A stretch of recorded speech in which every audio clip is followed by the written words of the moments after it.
देखिए, आज का वीडियो है पड़ोसी बहुत ज़्यादा तंग करता है तो ये काम ज़रूर करें। तो पूरी जानकारी आज के वीडियो में आपको बताया जाएगा। बहुत सारे लोगों को पड़ोसी से परेशानी होता है और उन्हें परेशान किया जाता है। समझ पा रहे, बहुत तरह की बातें होती है जो कि इस वीडियो में हम क्लियर करने वाले हैं। आप लोग के लिए बहुत ज़रूरी टॉपिक है। देखिए, पड़ोसी को आप लोग चुनते नहीं है, जहाँ भी नया घर बनाते हैं वहाँ ऑटोमेटिक पड़ोसी बन जाता है। समझ पा रहे हो, कहीं नया घर आप खरीद रहे हैं तो वहाँ का पड़ोसी क्या है नहीं है, समझ पा रहे हो। तो इस तरह से होता है। पड़ोसी जो है आपके मन मुताबिक नहीं चलेगा, वो उसका जो मन होगा वो करेगा। समझ पा रहे हो कि बहुत मतलब कि ऐसा पड़ोसी होता है कि वो इंसान मतलब कि परेशान कर देता है। इंसान कोई आदमी गया है, कोई इंसान ही है, कोई अपना काम करता है, कोई पढ़ने लिखने, तो परेशान कर देता है। मतलब क्या करता है, घर के सामने कूड़ा फेंक देता है, घर के सामने मतलब कि गंदगी फेंक देता है, आपके घर के सामने बच्चा को लेटरिन करवा रहा है, घर के सामने पेशाब करवा रहा है और आपके घर के सामने गाड़ी लगा दे रहा है। समझ पा रहे हो, तरह तरह की चीज़ें होती है। रोज़ रोज़ तेज़ गाना बजाता है, साउंड म्यूजिक बजाता है, जिससे कि आपके बच्चे को पढ़ने में या आपको किसी को भी परेशानी उठाना पड़ता है, जो कि ये होते रहता है। पढ़ाई लिखाई में भी बहुत सारा मतलब कि यहाँ समस्या का सामना करना पड़ता है। समझ पा रहे हो, तो इसमें जो है डिस्टर्ब भी होता है ना। तरह तरह की बहुत सारे की समस्या लोगों को आते रहता था। आज इस वीडियो में पूरा क्लियर करेंगे, इसी के माध्यम से पूरा जानकारी देने वाले हैं, पूरा शॉर्टकट में आपको बताने वाले हैं। समझ पा रहे हो, तो आप लोगों को करना क्या होगा, सबसे पहले चैनल को जाके सब्सक्राइब कर लो भाई, और वीडियो को थोड़ा सा लाइक कर दो। पहली बार जुड़े हुए तो इस यूजफुल जानकारी में दे रहा हूँ। अगर आप चाहो तो उस पर कार्रवाई कर सकते हो। कैसे करोगे वो इस वीडियो में हम बताने वाले हैं। समझ पा रहे हो, देखिए क्या करेगा, रास्ता के सामने सामान रख देगा, रास्ता के सामने जो है आपके रास्ते पर जानवर बांध देगा। बहुत सारी की बातें होती है, गाड़ी से आने जाने में। समझ पा रहे, ये भी परेशानी है। नाली को लेकर भी परेशानी, कूड़ा करकट फेंक देता है, इस तरह से है। तो पहले आपको क्या करना है, इसका समाधान के लिए सबसे पहले आपको क्या करना है, सबसे पहले आप पड़ोसी से बात करें। समझ पा रहे हो, उनसे बोले, उनको समझाएं कि ऐसा ना करें, हमें यहाँ दिक्कत हो रहा है। आराम से बात करें। समझ पा रहे, अगर वो नहीं मान रहा, ठान ही लिया कि नहीं आपको परेशान करना ही करना है, तो फिर इसका समाधान मैं बता रहा हूँ। पहले तो बात करके देखें, उनको बताएं, एक दूसरे को लोग को भी प्रचार, देखिए वो ये कर रहा नहीं कर रहा, सही नहीं कर रहा, उसको अब बोले। अगर वो उसको बोल देता है तो ठीक है, अगर मान लेता है ठीक है, नहीं मानता है, मन में ठान ही लिया कि आपको परेशान करना है, तो उसके लिए देखिए क्या उपाय वो हम बता रहे हैं। समझिए, बहुत सारे लोग होता है ना कि भाई इसको परेशान करना है, डिस्टर्ब करना है, इस तरह की बातें यहाँ पे सामने आती है। तो देखिए, पहले पड़ोसी से बात करेंगे, नहीं मानेगा। अगर बदमाश पड़ोसी है तो सारे चीज़ से अब ऊब चुके हैं, परेशान हो चुके हैं, और आपको लगता है इस पर एक्शन लेना ही है, तो देखिए इसके लिए आपको क्या करना होगा। सबसे पहले आपको सबूत इकट्ठा करना होगा, क्योंकि यहाँ पे कोई भी कानून चलता है सबूत पर ही चलता है, मुंह से कह देने से नहीं होता है। समझ पा रहे हो, तो पहले आपको सबूत इकट्ठा करना होगा। सबूत इकट्ठा कैसे करेंगे, आप अपना मोबाइल से फ़ोटो खींचेंगे, छत पर से, ऊपर से, इधर उधर से, हर एंगल से वीडियो बनाएंगे, उसको पता नहीं चलना चाहिए। समझ पा रहे हो, बदमाशी कर रहा है तो उसका रिकॉर्डिंग करेंगे, इस तरह से उसका करेंगे, वॉइस रिकॉर्डिंग करेंगे, वीडियो रिकॉर्डिंग करेंगे, फ़ोटो क्लिक करेंगे, वो सबूत को इकट्ठा करेंगे, फ़ोटो शूट करेंगे। समझ पा रहे हो, ये करेंगे। जब उससे बात करेंगे कि ये कीजिए नहीं कीजिए, तो वो भी रिकॉर्डिंग कर लेंगे, फ़ोन में रखेंगे, ऑडियो रिकॉर्डिंग कर लेंगे। समझ पा रहे हो, उसको बोलेंगे कि ये ऐसा नहीं करो, वैसा नहीं करो, यहाँ कूड़ा नहीं फेंको मेरे घर के सामने, डीजे मत बजाओ, साउंड म्यूजिक मत बजाओ, डिस्टर्ब होता है पढ़ाई, उसको भी रिकॉर्ड करेंगे आप। 2-3 दिन तक, मतलब एक दिन का ना, 2-3 दिन का सबूत इकट्ठा करके रखें, ताकि वो वहाँ पर जब सबूत आप दें तो आपका सबूत मजबूत हो। समझ पा रहे हो, जो अभी बताने वाले जो कि आपको कार्रवाई कैसे करना है इसको। समझ पा रहे हो, वीडियो में बने रहोगे भाई, थोड़ा सा लाइक करोगे, मोटिवेशनल मिलता है। उसके बाद देखिए अब करना क्या है भाई, सबूत तो इकट्ठा आप कर लिए, जो हम बताएं इस एंगल से आप सबूत को इकट्ठा कर लेंगे। तो इसके लिए आपको करना क्या पड़ेगा, देखिए इसके लिए क्या करना होगा। अगर आपके इलाके में एसडीएम को आवेदन देना है, एसडीएम किसको कहते हैं, एसडीओ, जिसको कि अनुमंडलाधिकारी महोदय, जिसको कि कार्यपालक दंडाधिकारी बिहार में बोला जाता है, जिसको एसडीओ बोलते हैं। समझ पा रहे हो, बिहार से हो तो यूपी में एसडीएम चलता है बहुत जगह। समझ पा रहे हो, तो अगर आप यूपी से देख रहे हो तो एसडीएम, बिहार से देख रहे हो तो एसडीओ यानी अनुमंडलाधिकारी के पास आपको देना है। समझ पा रहे हो, एसडीएम एसडीओ एक ही होता है। देखिए आवेदन देना है, अगर मानिए और भी आदमी उससे परेशान है, उस आदमी से और भी ग्रुप में अगल बगल पड़ोसी वो भी परेशान है, तो आप मिल के आवेदन दें ताकि ज़्यादा कार्रवाई हो। जैसे 2-3 लोग मिल के देंगे, ग्रुप में देंगे, जाके आवेदन देंगे तो और ज़्यादा बेटर होगा, तो वो करें। अगर वो नहीं आपके साथ आ रहा है तो अकेले भी दे सकते हैं, कोई दिक्कत नहीं है। लेकिन आप जो है ग्रुप में देंगे अगर अब सब मिल गए हैं तो, नहीं तो अब अकेले आवेदन दें एसडीओ के पास, ठीक है। उस आवेदन में प्रॉपर लिख के दें आपको क्या क्या दिक्कत है, नहीं दिक्कत है, पूरा चीज़ लिखेंगे कि हमने यहाँ कूड़ा डब फेंक देता है या पूरा गाना बजाता है, बच्चे को डिस्टर्ब होता है पढ़ाई करने में, ये सब सारा चीज़ जो आपको दिक्कत है पूरा लिख के वहाँ पे दे दें, ताकि आपसे निवेदन है कि इसे जल्द से जल्द तो उसको समझाने का कोशिश करें कि हमारे घर के सामने कूड़ा ना फेंके या डीजे ना बजावे या किसी तरह का, मतलब कि जो आपका प्रॉब्लम है वो आप वहाँ लिख देंगे। समझ पा रहे हो। तो लिखने के बाद क्या होगा, एसडीएम को देंगे। एसडीएम आवेदन को देना है, अगर ग्रुप में तो ग्रुप में, अकेले तो अकेले। एसडीएम संबंधित थाने से रिपोर्ट मांगेगा। एसडीएम क्या करेगा, थाने को रिपोर्ट भेजेगा कि आप जांच कीजिए, उसके बाद उससे रिपोर्ट मांगेगा क्या ये सच में ऐसा है, आप जांच कीजिए। थाने से रिपोर्ट मिलेगा, 15 दिन तक का टाइम रहता है इसमें। समझ पा रहे हो कितना, 15 डेज़ का। थाना इस पर जाएगा, चेक करेगा कि बात सही है या गलत है। समझ पा रहे हो। उसके बाद क्या होगा, एक पड़ोसी को नोटिस भेजेगा, एसडीएम के द्वारा भेजा जाएगा। समझ पा रहे हो। एसडीएम मतलब एसडीओ, अनुमंडलाधिकारी महोदय से एसडीओ उसको भेजेगा क्या, नोटिस भेजेगा, और एसडीओ द्वारा उसको नोटिस मिलेगा। ऐसे ही आवेदन मतलब कि एसडीओ को नोटिस देगा कि आप ये सब वो सब नहीं करें, उसको आवेदन जाएगा। आप मतलब मान लीजिए आपके जो प्रॉब्लम है, गाना ना बजाएं, कूड़ा ना फेंकें, वहाँ पर ये नहीं करें वो नहीं करें, बहुत सारा होता है ना, गाना बजाने से बहुत सारे लोगों को डिस्टर्ब भी होता है। तो उसी तरह से जो आपका समस्या होगा उसका जाएगा। समझ पा रहे, आवेदन पढ़ के वो देखेगा, उसको जाएगा नोटिस। वो मान लीजिए नहीं माने और भी बदमाशी करने लगे, समझ पर आवेदन देने के बाद वो धमकी देने लगेगा, अरे जान से ये वो कर देंगे वो कर देंगे, क्या तुम किया ये नहीं किया, और ज़्यादा मान लीजिए वो परेशान करने लगा। समझ पा रहे हो। तो फिर प्रशासन का बात नहीं मान रहा, एक तरह से प्रशासन की बात को उल्लंघन कर रहा है, क्योंकि एसडीएम एसडीओ के द्वारा उसको नोटिस जा चुका है, फिर भी वो नहीं मान रहा, बदमाशी कर रहा है और ज़्यादा बदमाशी करने लगा। तो फिर क्या करेगा, एसडीएम पुलिस को ऑर्डर देगा। आपको क्या करना है, फिर से आवेदन देना है। समझ पा रहे, एसडीएम पुलिस को ऑर्डर देगा। अगर नहीं मान रहा फिर से एसडीएम को दोबारा से लिखेंगे कि देखिए ये आदमी धमकी दे रहा है, कि बोल रहा है कि हम जान से मार देंगे, ये कर देंगे वो कर देंगे, तुम काहे कंप्लेन किया। समझ पा रहे हो। तो आपको क्या करना होगा, फिर से आवेदन लिख के वहाँ पे दे देना है एसडीएम के पास, एसडीओ के पास, जिसको आप लोग बोलते हैं। आवेदन देने के बाद अगर वो नहीं मानता है तो फिर आपको क्या करना होगा, समझिए। यहाँ पे प्रशासन की बात नहीं मानता, दोबारा से आवेदन दिए, फिर से वो नहीं माना, तो फिर क्या करेगा, प्रशासन उस पर एसडीओ के द्वारा पुलिस को ऑर्डर करेगी। एसडीओ पुलिस को ऑर्डर देगी और आईपीसी सेक्शन, समझ पा रहे हो, 188 के तहत उस पर कार्रवाई की होगी। 188 के तहत, आईपीसी सेक्शन 188 के तहत उस पर कार्रवाई की जाएगी। समझ पा रहे हो। और क्या होगा, मतलब कि कोई सरकारी आदेश नहीं मान रहा है, बार बार गलती कर रहा है, तो इसके लिए उसको आईपीसी 188 के तहत ये बनता है। अगर कोई सरकारी आदेश का उल्लंघन करता है तो सेक्शन 188 में लिखा गया है, अगर सरकारी आदेश का उल्लंघन करना तो उसको क्या किया, 1 महीने का जेल होगा और साथ ही साथ जुर्माना भी हो, मतलब कि उससे लिया जा सकता है, दोनों हो सकता है, 1 महीने का जेल और जुर्माना, क्योंकि सरकारी आदेश को वो नहीं मान रहा है। समझ पा रहे हो। तो ये यहाँ पे होगा।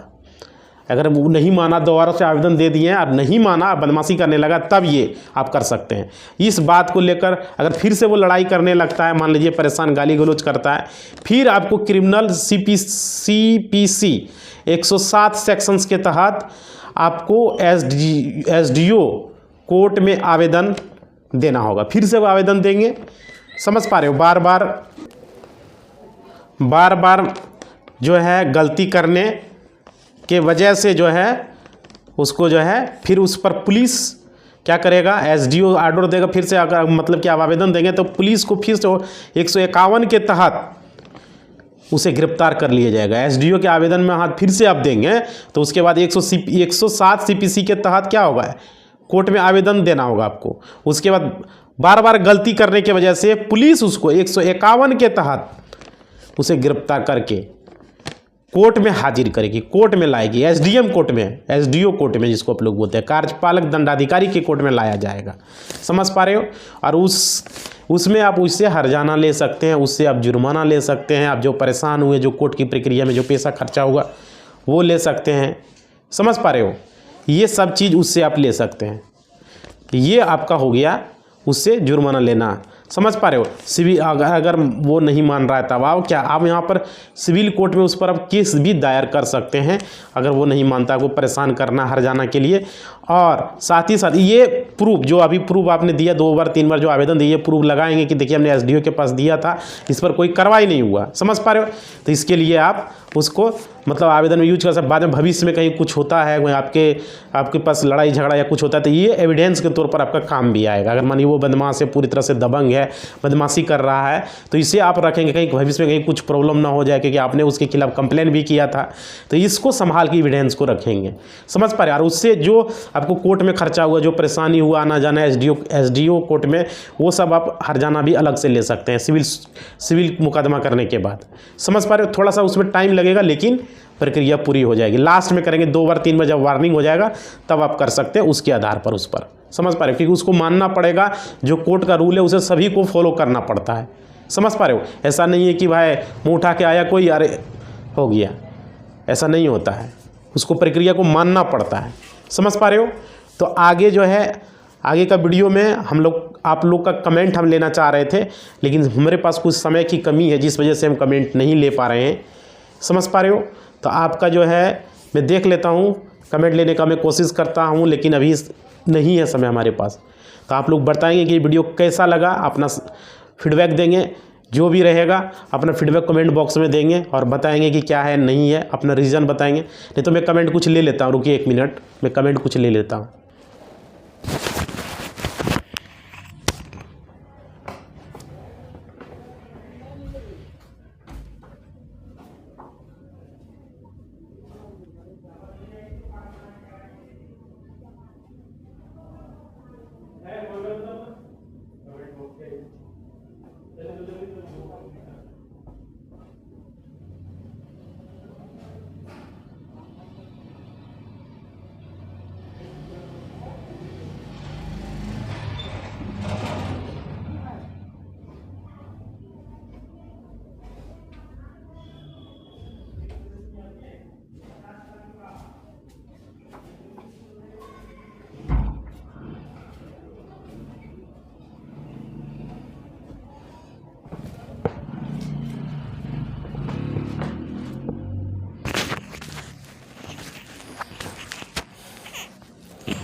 देखिए आप लोग का मैं मोबाइल ले चुका हूँ, कमेंट बॉक्स जो है आप लोग का मैं पिक कर रहा हूँ, देख लीजिए, मोबाइल हमारे सामने है।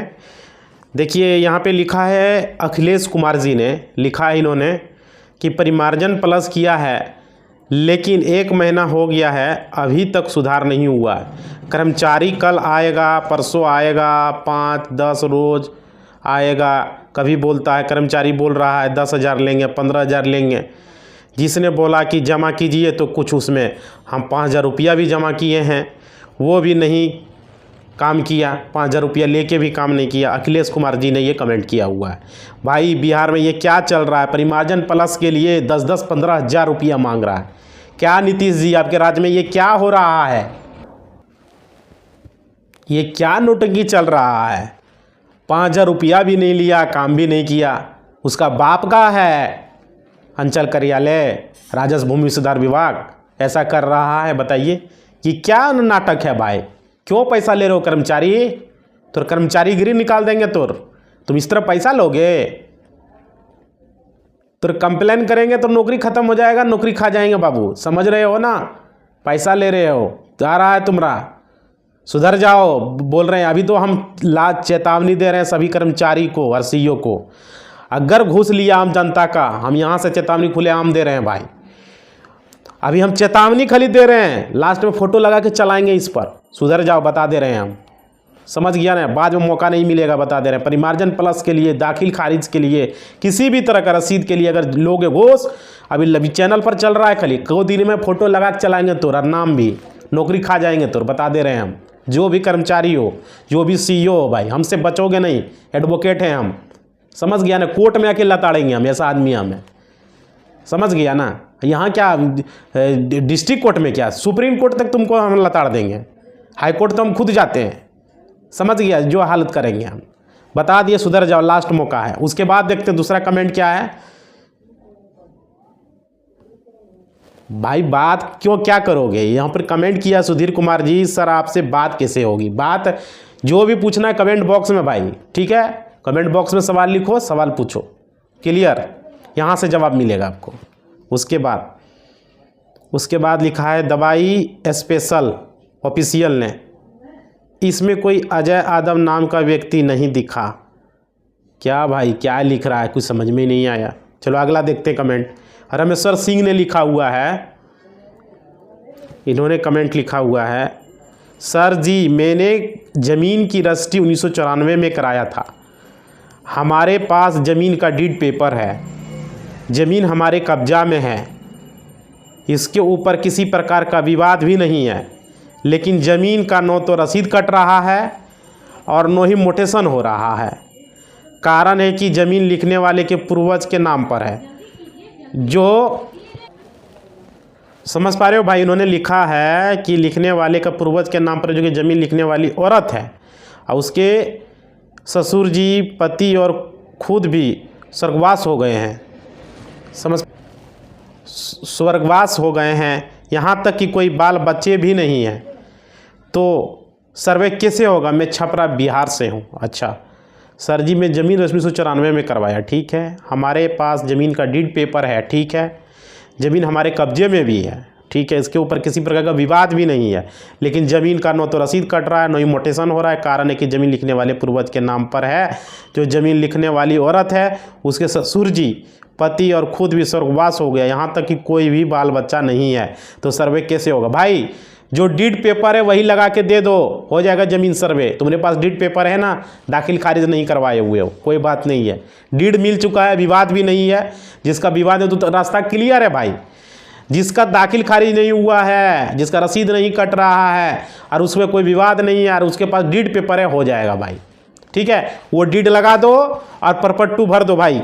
क्या नाम है तुम्हारा, देख लेते हैं, रामेश्वर सिंह जी, समझ गया, समझ में आ गया, हो जाएगा ज़मीन सर्वे तुम्हारे नाम से, कोई दिक्कत, वो मर गया, उससे कोई लेना देना नहीं है, क्लियर।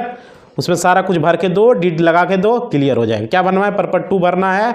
और जैसे तुम्हारा किसके नाम से, तुम्हारे नाम से है या तुम्हारे पिता के नाम से, भाई जिसके नाम से हो वो भर के दे देना, सारा कुछ हो जाएगा। अपना आधार कार्ड लगा देना, डीड लगा देना, और उसमें सारा कुछ परपट्टू जैसे भरना। वीडियो देख लेना, कोई बनाया हुआ है किस तरह से फॉर्म भरना है, समझ पा रहे हो, क्लियर हो गया।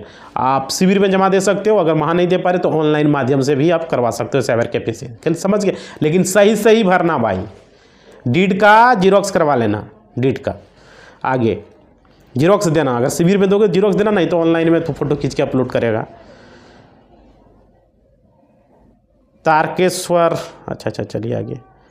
सत्येंद्र कुमार जी ने लिखा है, केवाला रसीद है, कैसे सर्वे होगा भाई, हो जाएगा, कोई दिक्कत नहीं है, सिर्फ केवाला से हो जाएगा भाई, सिर्फ रसीद से हो जाएगा। सत्येंद्र जी आपको सोचना नहीं, आपको खतियान उतियान निकालने की कोई ज़रूरत नहीं है, सिर्फ रसीद से हो जाएगा। रसीद है, कुछ भी नहीं है तो यो हो जाएगा, केवाला है तो भी हो जाएगा, रसीद है तो भी हो जाएगा, क्लियर, भर के दे दो, हो जाएगा, उसी पर ज़मीन सर्वे हो जाएगा। आगे क्या है, आगे बाबा विजय महतो जी ने लिखा है, देखिए क्या लिखा हुआ है इन्होंने लिखा, मैं 5 भाई हूँ, 30 साल से रसीद नहीं कट रहा है, हिस्सा नहीं दे रहा है, मैं दोनों पर से दिव्यांग हूँ, दादी के नाम से खतियान है, क्या होगा भाई? तो क्या दिक्कत है? दादी के नाम से रहे या दादा के नाम से रहे, कोई दिक्कत नहीं है। खतियान है ना, उसका वंशावली बना के दे दो। और आप टोटल कितने भाई हैं? 5 भाई हैं। वंशावली में 5 का नाम हो जाएगा। आपके पहले आपके पिताजी का नाम होगा, सबसे फर्स्ट में पहले होगा दादी का नाम, उसके बाद स्वर्गीय जो दादी होगा लिख देंगे, उसके बाद पिता का नाम लिख देंगे, उसके बाद आप अपना नाम लिखेंगे। समझ गए? सीढ़ीनुमा बना लेंगे। वीडियो बना हुआ कैसे बनाना है, सारा कुछ बताया हुआ, खुद से बना ले भाई, कोई दिक्कत नहीं, कलम से भी। वंशावली बनाने के लिए सोचना क्या है, बना लो। और वो जो आपके पास खतियान है वो लगा के, वंशावली के साथ लगा के परपट 2 भर के दे दो, ज़मीन सर्वे हो जाएगा। सारा भाई का साइन करवा लेना, जितना भी 5 भाई साइन कर देना वंशावली पे।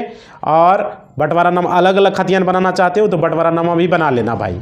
समझ गया? बंटवारानामा का वीडियो चैनल पर है, देख लेना। बंटवारानामा बना के वंशावली बना के देना। अगर कोई भाई राजी नहीं हो रहा है, किसी तरह का कोई दिक्कत आ रहा है, तो अपना अलग से भर के दे दो, ज़मीन सर्वे होगा, संयुक्त खतियान बनेगा। समझ गया? ये नहीं कि एक भाई तैयार नहीं हो रहा तो ज़मीन सर्वे नहीं हुआ, होगा भाई। आप अपना ज़मीन का सर्वे करवा सकते हो, भर के दे देना, उसका भी नाम उसी खतियान में लिख दिया जाएगा। क्लियर? चलिए आगे मैं देख ले रहा हूँ, अगले कमेंट क्या है वो देख लेता हूँ।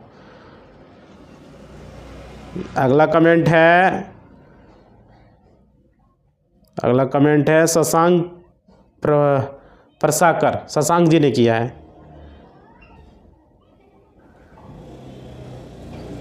इधर तो कमेंट लिए हुए हैं शायद, ठीक है। जो कमेंट नहीं लिए थे वो कमेंट हम ले रहे हैं, बाकी कमेंट उधर लिए हुए हैं तो वो कमेंट नहीं लेंगे, ठीक है। वो कमेंट लिया गया है। इसी बात के साथ इस वीडियो को हम समाप्त करते हैं, हमारे पास समय की भी थोड़ी सी कमी है। आप लोगों को करना क्या है, अगर वीडियो लाइक कर दो भाई, थोड़ा सा मोटिवेशनल को बढ़ाओगे। अगर चैनल पर पहली बार आई हुए हो तो चैनल सब्सक्राइब कर लो, पुराने हो भाई बहुत बहुत धन्यवाद। और वीडियो को लाइक जरूर करना भाई, मोटिवेशनल मिलता है। कमेंट बॉक्स में टेलीग्राम व्हाट्सएप चैनल दिया गया, इंस्टा जो है भाई ज्वाइन कर लो, फेसबुक जो भी दिया गया है। समझ पा रहे हो? और कमेंट करके सवाल पूछो, जो भी पूछना है।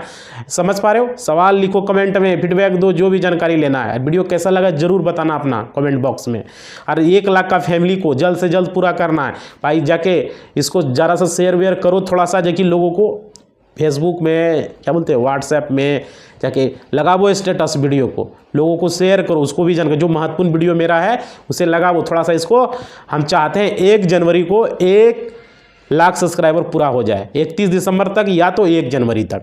1 जनवरी हो जाएगा तो शाम को करेंगे उसका सेलिब्रेशन। हम ये चाहते हैं कि 1 जनवरी या तो 31 दिसंबर, दोनों में से किसी भी दिन। 31 दिसंबर होगा तो 1 जनवरी को मनाएंगे ही।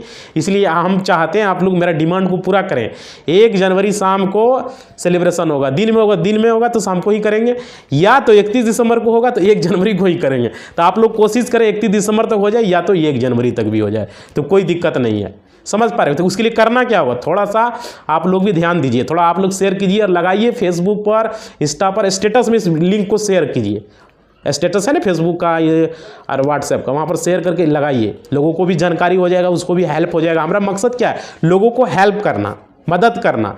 तो आप शेयर करोगे, जो कानूनी चीज़ें बताएं, जो ज़मीन से रिलेटेड बताएं, जो अपना अधिकार से रिलेटेड बताएं, पुलिस से डरने, वो सब चीज़ को शेयर करो। समझ पा रहे हो? तो इसी बात के साथ अपना वाणी को हम विराम देते हैं। अगला वीडियो बहुत जल्दी मिलने वाला है। धन्यवाद।